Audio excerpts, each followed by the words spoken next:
right, so what's this latest project? All right, so this is the unicorn, meaning the router stand and station.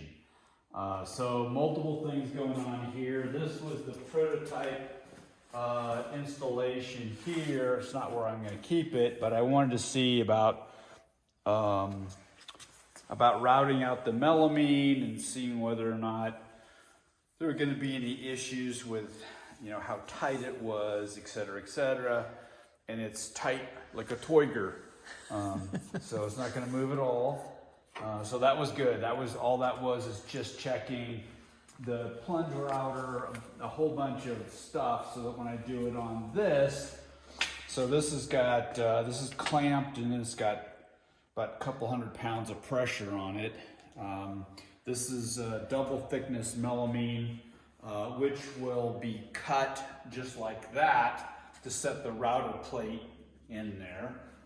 And then this is a cabinet, so it's coming along pretty good. It's, you know, it's a cabinet, right? So I got to put the second stringer in here. This is the top where the melamine will rest, and then I'll screw it from the bottom, so if I need to replace it, I can.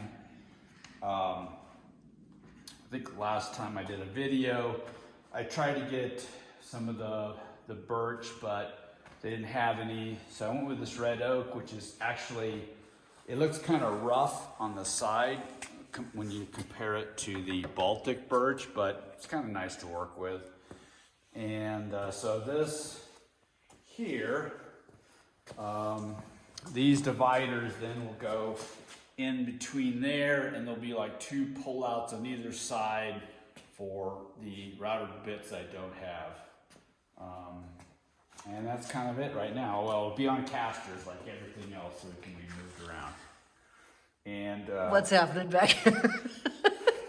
I'm trying to get these pants to make it through this project. So the duct tape is... My patches aren't holding. No, apparently not. So yeah, that's where we're at. Okay.